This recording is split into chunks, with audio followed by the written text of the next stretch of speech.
Hey everyone, and welcome to day 26 of our Express.js course. Up until now, we've been deep in the trenches together, right? We've been writing routes, setting up middleware, and building out APIs as pure Express coders. But today, we're graduating.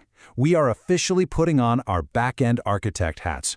We're going to zoom out and look at the broader Node ecosystem to really understand how Express fits into the modern landscape, and honestly, more importantly, when it might actually be the wrong tool for the job.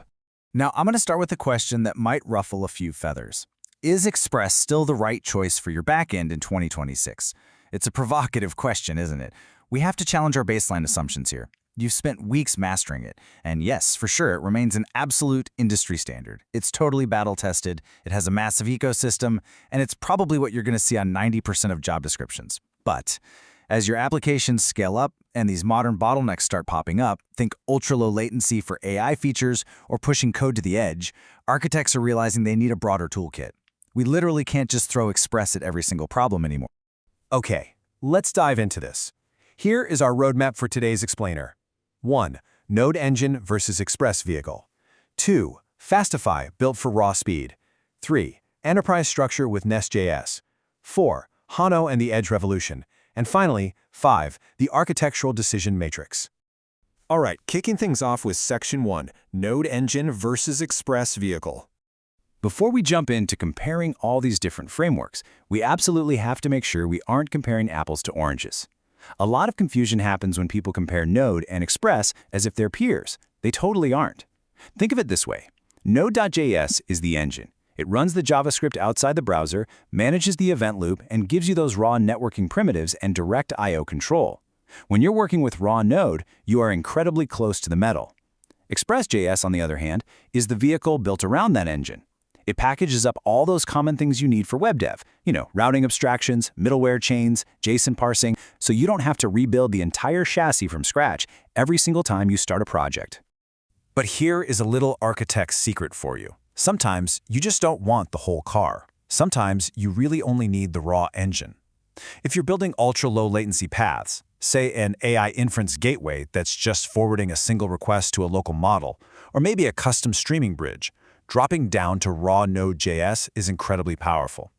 See, Express inherently adds overhead with its linear middleware chain. For a super narrow, latency-sensitive endpoint, stripping away those extra abstractions and handling the HTTP lifecycle directly can shave off absolutely crucial milliseconds.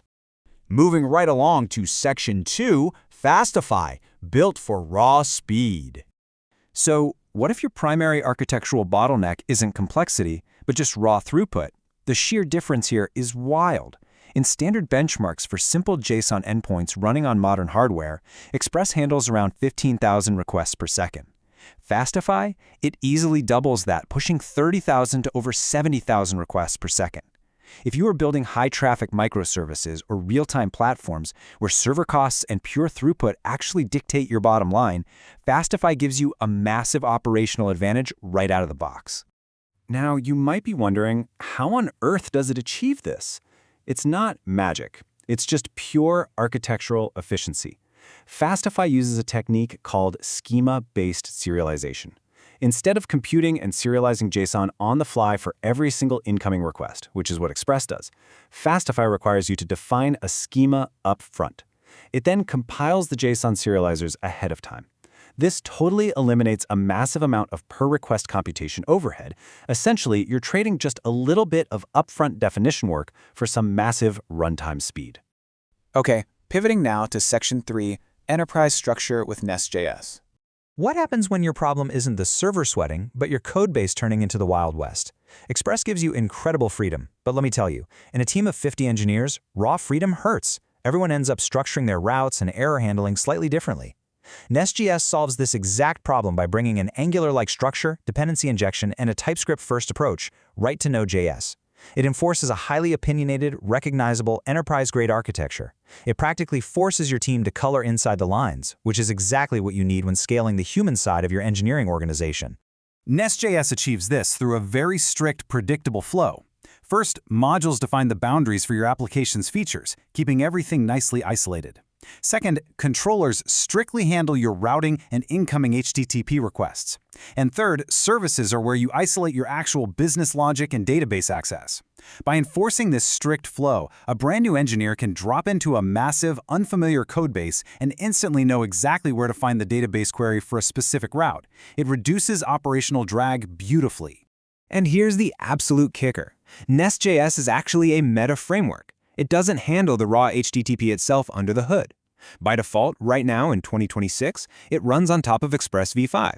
But if you suddenly hit that throughput bottleneck we talked about earlier, you can literally swap out the underlying engine to use a Fastify adapter with just a few lines of code. You get the strict enterprise structure of NestJS, fully combined with the blazing fast schema-based serialization of Fastify. You don't even have to compromise. Let's move on to Section 4, Hono and the Edge Revolution. Our final architectural bottleneck deals with where our code physically runs. 14 kilobytes. Literally, that's it. That is the tiny, incredible bundle size of Hono. Now, why does this matter to an architect? Well, if you are deploying serverless functions to something like Cloudflare Workers or Vercel Edge, you need your cold starts to be practically instantaneous. Express has a pretty massive footprint, which inherently means slower cold starts. Hono's ultra-minimal footprint is absolutely mandatory if you want those sub-millisecond startups for modern edge-native apps. And this perfectly illustrates Hono's true superpower. Express is deeply, historically tied to Node.js internals. You can't just run it anywhere. But Hono is built entirely on standard web APIs, things like the Fetch API and standard request and response objects. This means a single Hono application offers genuine multi-runtime portability. It runs on Node, sure, but it also runs effortlessly on Bun, Dino, and Cloudflare Workers without changing your underlying code. It's really leaving those Node-only frameworks in the dust for edge deployments. Finally, let's bring it all together in Section 5, the Architectural Decision Matrix. We've explored the tools, so let's synthesize everything into an actionable scorecard. The best framework, it entirely depends on your specific constraints. If you need absolute millisecond latency for an inference gateway, you drop down to raw Node. Building a standard business API with a small, nimble team, Express is honestly still your safest default because of that massive ecosystem. Need to push millions of requests through a microservice? Grab Fastify for the raw throughput. Trying to wrangle a chaotic team of 100 engineers? You absolutely need NestJS for structured scaling. And if you're deploying globally to the edge on Cloudflare Workers, Hono is your multi-runtime champion. To wrap up today's explainer, I want to leave you with the core rules of the modern architect. First off, stop trying to find one single stack for everything. Serious production teams mix and match based on service boundaries.